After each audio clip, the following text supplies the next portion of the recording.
সুখ কি? এই প্রশ্নটা মানুষের সুপ্রাচীনকালের। সুখের সংজ্ঞা নির্ণয় করতে কত শত রকমের তথ্য আর তত্ত্ব মানুষ যুগে যুগে দাঁড় করিয়েছে, তার কোনো ইয়ত্তা নেই। সুখকে সংজ্ঞায়িত করার জন্য মানুষ কখনো আশ্রয় নিয়েছে দর্শনের, কখনো বিজ্ঞানের, কখনো সে বস্তুবাদে চাকচিক্যময় বিলাসিতাকেই মনে করেছে সুখের অন্তর্নিহিত রহস্য। আবার কেউ কেউ একান্ত স্রষ্টার মাঝে নিজেকে সঁপে দেওয়ার মধ্যেই খুঁজে নিয়েছে নিজের সুখ। তবু প্রশ্ন থেকে যায়, সুখ আসলে কি? আধুনিক বিজ্ঞান যখন তরতর করে এগিয়ে যাচ্ছে, রহস্যাবৃত জিনিসগুলো যখন মানুষ জেনে নিচ্ছে একের পর এক, যখন শহরগুলো ভরে উঠেছে ইট পাথরের ইমারতে, যখন বন জঙ্গল উধাও হয়ে কলকারখানায় ছেয়ে যাচ্ছে বিরান ভূমি, তখন একদল লোক এসে আমাদের জানালো, সুখ আসলে ভোগে। এই দুনিয়াকে উপভোগ করার মধ্যেই আছে সুখ। যার বাড়ি আছে, গাড়ি আছে, যশখ্যাতি আছে, আছে আমোদ ফুর্তির জন্য সকল আয়োজনের সামর্থ্য জগতে, সেই হল সুখী। তারা হেমিলনের বংশীবাদকের মতো আমাদের এমন পার্থিব সুখের দিকে আহ্বান করতে লাগল। তাদের বাঁশির মধুর সুরে দুলে উঠল আমাদের মন।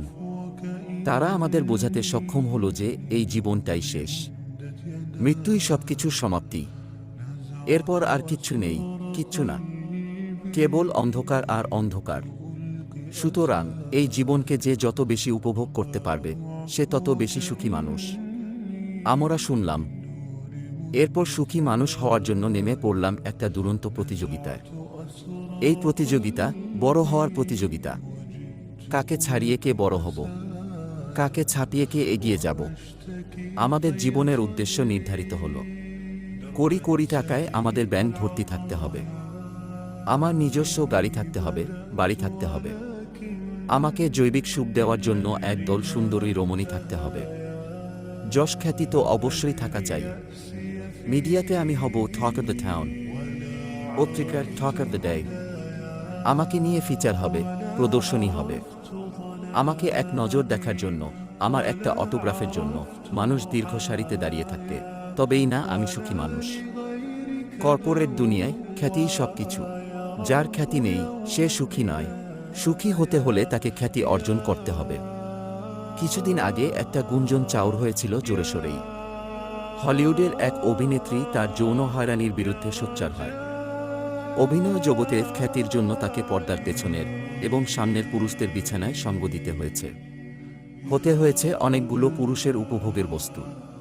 খ্যাতির তাড়না আর মোহে অন্ধ এই অভিনেত্রী হ্যামিলনের সেই বংশীবাদকদের সুরে নিজেকে একাত্ম করে রেখেছিল। ভেবেছিল, এতেই বুঝি সুখ, এতেই বুঝি জীবনের সকল প্রাপ্তি।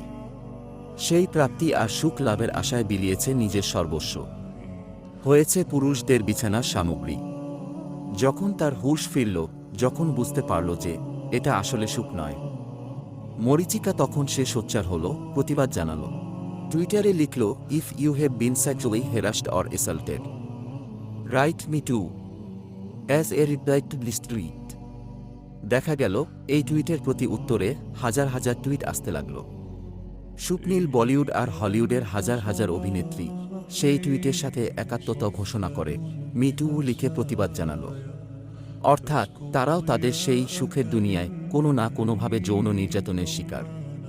যেই খ্যাতি আর সুখের জন্য মেয়েগুলো নিজেদের ডুবিয়ে রেখেছিল পার্থিবতা লাভের মধ্যে, সেই সুখ অর্জন করতে গিয়ে নিজেকে বিকিয়ে বসা সেই অভিনেত্রীরা বুঝেছিল, চোখ ধাঁধানো এই কর্পোরেট দুনিয়া আসলে আস্ত এক খণ্ড নরক।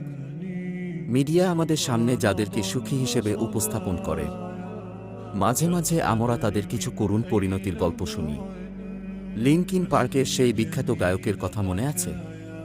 অসম্ভব খ্যাতিতে রাঙানো ছিল যার ক্যারিয়ার। কি পায়নি লোকটা জীবনে?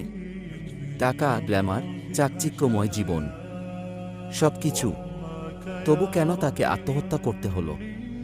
এই তো সেদিন শুনলাম পশ্চিমবঙ্গের বিখ্যাত কমেডি শো মিরাক্কেল এর সঞ্চালক মীর আত্মহত্যা করতে চেয়েছেন। একবার কিংবা দুবার নয়, এই পর্যন্ত চারবার নাকি আত্মহননের পথে পা বাড়িয়েছিলেন মীর। কি অদ্ভুত, তাই না? বস্তুবাদী দুনিয়া আমাদের যা দিয়ে সুখী করতে চায়, যা লাভে সুখী হতে বলে, তার সবটাই তো এদের আছে। তবু এরা কেন যেন সুখী নয়। এদের জীবনের কোথাও যেন অসুখী হওয়ার ভীষণ অসুখ। কয়েকদিন আগে বলিউডের এক উঠতি নায়িকার ঘটনায় মুখর ছিল সোশ্যাল মিডিয়া। অভিনয় জীবনের শুরুতেই তাক লাগিয়ে দেওয়া এই নায়িকা জানিয়েছেন তিনি ভালো নেই।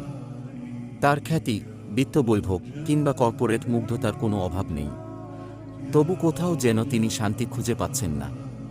সবকিছু থেকেও তার মনে হয় যেন কোথাও আসলে কিচ্ছু নেই। লিনকিন পার্কের সেই গায়ক, মিরাক্কেলের মীর কিংবা নিজেকে বিলিয়ে দিয়ে খ্যাতি লাভ করা সেই নায়িকা, তারা কি আদৌ সুখী? আদৌ কি তারা তৃপ্ত, সন্তুষ্ট? আদতে সুখের মূল হচ্ছে সন্তুষ্টি, পরিতৃপ্তি। আপনি যখন কোনো কিছু পেয়ে সন্তুষ্ট হবেন না, তৃপ্ত হবেন না, তখন আপনার মধ্যে এক ধরনের অস্থিরতা কাজ করবে। যা পেয়েছেন তার চেয়ে বেশি কিভাবে অর্জন করা যায় সেই নেশা আপনাকে সর্বদা তাড়িয়ে বেড়াবে। আপনি ঘুমের মধ্যেও অস্থির থাকবেন। ঘুম ভাঙলেই আপনার খ্যাতি আর অর্জনের পেছনে দৌড়াতে মন চাইবে। সুখ তাহলে কোথায়? খালি টাকা আর খ্যাতিই যদি সুখের নিয়ামক হতো, ফেসবুকের প্রতিষ্ঠাতা মার্ক জাকারবার্গ হতো পৃথিবীর সেরা ৫ জন সুখী মানুষের মধ্যে একজন। সবচেয়ে কম বয়সে বিলিয়নিয়ার বনে যাওয়া মার্ক জাকারবার্গ কি আসলেই সুখী? তার রয়েছে অসম্ভব রকম খ্যাতি আর বিত্ত, তবে তাতেই যে সে সন্তুষ্ট তা কিন্তু নয়। অন্য আর ১০ জনের মতো বেশি অর্জনের আকাঙ্ক্ষা জেকে বসে আছে তার হৃদয় মনেও। এই আরও অর্জন, আরও পাওয়ার জন্য যা দরকার, এই ধরনের লোকগুলো তার সবটাই করতে পারে। জাকারবার্গও করে। এই তো সেদিন জাকারবার্গকে মার্কিন আদালতের মুখোমুখি হতে হলো। তার বিরুদ্ধে অভিযোগ উঠেছে সে নাকি আমেরিকার গত নির্বাচনের সময় মার্কিন ইউজারদের তথ্য ফাঁস করেছে কোনো থার্ড পার্টির কাছে। এই কাজটার জন্য সে নিশ্চয়ই বিশাল অঙ্কের বান্ডেল পেয়েছে। কিন্তু দিন শেষে কি মিলল ভাগ্যে? ভৎসনা। আর মুখোমুখি হতে হচ্ছে বিচারের। এই যে লোভ, এই যে আরও পাওয়া, আরও বড় হওয়ার এক অসুস্থ প্রতিযোগিতা, এটা মানুষকে নৈতিকভাবে পঙ্গু করে দেয়। সে যখন লোভ আর লালসার মধ্যে ডুবে যায়, ভালো মন্দের তফাৎ নির্ণয় করা তার পক্ষে আর সহজ হয় না।